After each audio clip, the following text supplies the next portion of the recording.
মোৰ নাম নিৰঞ্জন দাস, মোৰ ঘৰ বেলচৰত আৰু মই বহু বছৰ ধৰি বেলচৰত আপোনাৰ সমৰ কলাৰ প্ৰশিক্ষণ কেন্দ্ৰত প্ৰশিক্ষণ দি আহিছোঁ। প্ৰায় 150 শতাধিক ল'ৰা ছোৱালীক প্ৰশিক্ষণ দি আহিছোঁ আৰু সিহঁতৰ ভৱিষ্যতৰ কাৰণে মই প্ৰশিক্ষণ দি আহিছোঁ। আৰু মমবাতিয়ে এডাল যেনেকৈ জ্বলি জ্বলি নিজে শেষ হৈ যায়, মই ঠিক তেনেদৰে সিহঁতৰ কাৰণে মমবাতি হৈ থিয় হৈ আছোঁ। সিহঁতক জ্বলাই মই নিজে নুমাই যাম। গতিকে তাৰ মাজত এটা কথা কওঁ, আৰু মই বিশেষ আজি মোটামুটি 10 দিন আগৰ পৰা মই গম পাইছোঁ লাহে লাহে মানুহজন দুৰ্বল হৈ আহিছোঁ। আৰু শেষত মই এপল' হস্পিটেলত গৈ ডক্টৰৰ পৰামৰ্শ লৈ গম পালোঁ যে মোৰ 2টা কিডনী অলৰেডি বিকল হৈছে।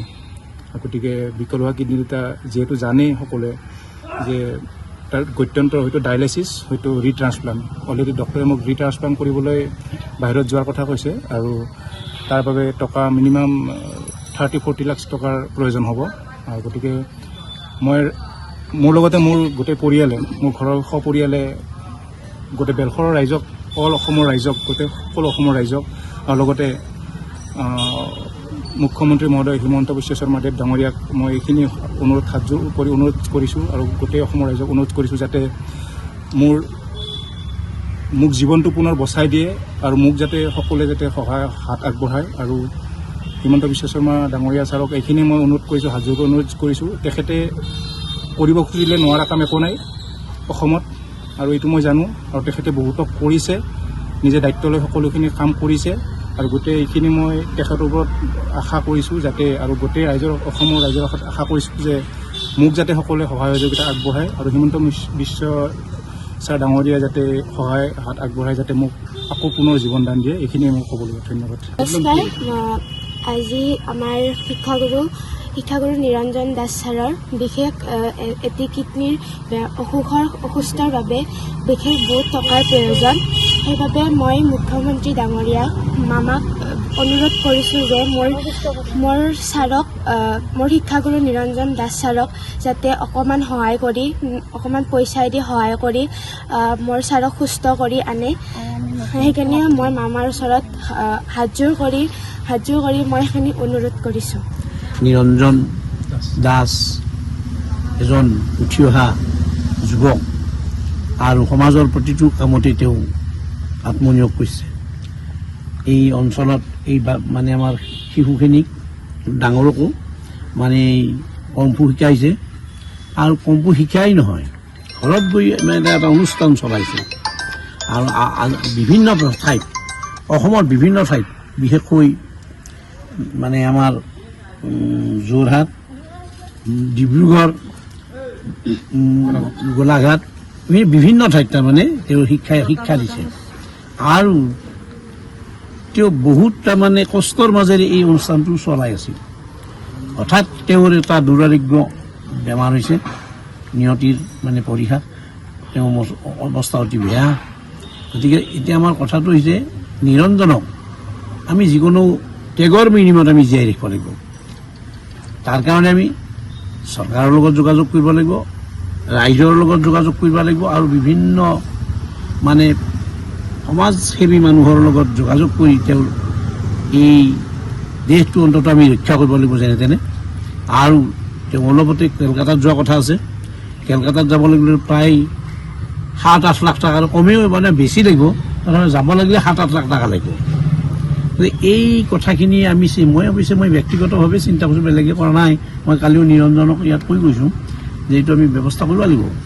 মই বিশেষকৈ আপোনালোকৰ মাজেদিয়ে কৈছোঁ, চন্দ্ৰমোহন পাটোৱাৰী অলপ মোৰ বন্ধুও, আৰু এইবিলাকত অলপ তেওঁ অনুদান দিয়ে। চন্দ্ৰমোহন পাটোৱাৰীৰ লগত যদি আমি চিফ মিনিষ্টাৰ তাতে যাওঁ, অন্ততঃ তেওঁৰ এই মস্ত বিপদত অন্ততঃ ভগৱানে আমাক সহায় কৰিব বুলি আশা কৰিছোঁ। মই নিজেও যাম বুলি ভাবিছোঁ। গতিকে আমি আটাই, আৰু আমাৰ এই যিখিনি ছাত্ৰ ছাত্ৰী আছে, মই ছাত্ৰ ছাত্ৰীৰ পৰিয়ালবৰ্গক মই নিজে লগ ধৰিম বুলি ভাবিছোঁ। আৰু আজি মই নিজে এটা ভাবি আছোঁ তাৰমানে ঘৰত, যে আমাৰ স্কুলৰ ছাত্ৰ ছাত্ৰীক, প্ৰত্যেক ছাত্ৰ ছাত্ৰীক অন্ততঃ অলপ পইচা দিয়াৰ কথা, কলেজত গৈ পেলাই। তাৰপিছত আমাৰ দেৱলাই আমাৰ অনুষ্ঠান প্ৰতিষ্ঠানৰ লগত যোগাযোগ কৰিব। এতিয়া বেছি পইচা নিদিলেও মানুহৰ আশীৰ্বাদটো এটা ডাঙৰ কথা হ'ব। সেইকাৰণে মই সেনেকুৱাও এটা কথা ভাবিছোঁ, বিভিন্ন ঠাইত তেওঁৰ কাৰণে আমি অন্ততঃ অলপ কালেকশ্যন কৰাৰ কাৰণে আমি ভাবিছোঁ। আৰু সেইখিনি কৰিব পাৰিলে ভগৱানে, আচলতে মূল হ'ল ভগৱানে আমাক সহায় কৰিলে নিশ্চয় আমাৰ এই সমস্যাটো নিশ্চয় আমাৰ হেৰি হ'ব আৰু সেইটোৰ কাৰণে আপোনালোকে অলপ আপোনালোকৰ মিডিয়াৰ জৰিয়তেও অলপমান প্ৰচাৰ কৰিলে যে এওঁতে এনেকুৱা এটা ল'ৰা সেইটো প্ৰচাৰ কৰক আমি অকল বেলশৰতেই নহয় বিভিন্ন আমি বিয়াল্লিছ জাগতো যাম মই কেৱল এটা কথা এই হিচাপতে কম এইটো পিছত আমাৰ এই যিবিলাক ৰেকৰ্ড পাতি আছে মেডিকেলৰ ৰেকৰ্ড পাতি এই গোটেইখিনি আমাক দিব লাগিব দিলে তাৰমানে মই কৈছোঁ মোৰ এনেকুৱা আছে বেলচৰৰ বাহিৰৰ মানুহ আছে মোৰ কেইবাখিনি অন্তত আমি অলপ হ'লেওতো পইচা অলপ তুলিব পাৰিম আজি আমি ইয়াত চবেই আহিছোঁ সঁচাকৈ বহুত দুখ লাগিছে আজি আমাৰ সৰু সৰু ল'ৰা ছোৱালীবিলাকক আজি হাতত ধৰি ছাৰে শিকাইছে বহুত মানে বহুত কষ্ট কৰিছে ছাৰে আজি ছাৰৰ বহুতে বেয়া বুলিয়ে কওঁ ছাৰৰ আজি বহুত পইচাৰ প্ৰয়োজন হৈছে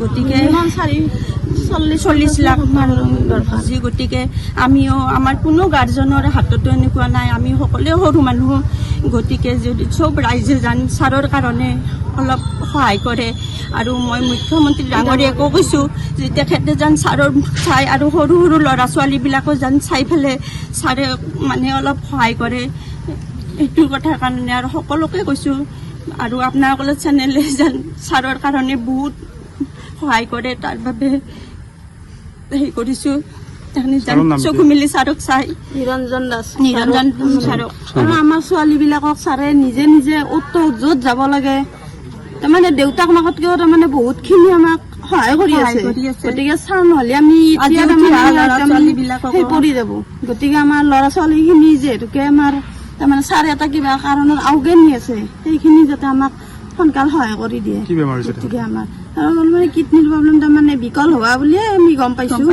গতিকে আৰু আমাৰ বহুত টকাৰে প্ৰয়োজন গতিকে মুখ্যমন্ত্ৰী মহোদয়ে যাতে আমাক আৰু সহায় কৰে বা ল'ৰা ছোৱালীখিনি ল'ৰা ছোৱালীখিনি আধৰুৱা হৈ পৰে আমাৰ বিশেষকৈ মেইন ল'ৰা ছোৱালীখিনিয়ে ছাৰে যিকে হাতত ধৰি ধৰি তাৰমানে লগত লৈ ছাৰে নিজৰ মাক দেউতাকতকৈও ছাৰে বহুত কষ্ট কৰিছে গতিকে আমাৰ ল'ৰা ছোৱালীখিনি ছাৰৰ কিবা হ'লে আধৰুৱা হৈ যাব গতিকে এইখিনি মহোদয় আমাক যাতে সহায় কৰে 40-50 লাখ বা 45 হ'লেও তাৰমানে আমাৰ প্ৰয়োজন প্ৰত্যেক ৰাইজে তাৰমানে যেন এখিনি মুখ দাঙি চাই নিৰঞ্জন দাসক যিকোনো খবৰৰ বাবে যোগাযোগ কৰক 7099017330 অথবা 7099017990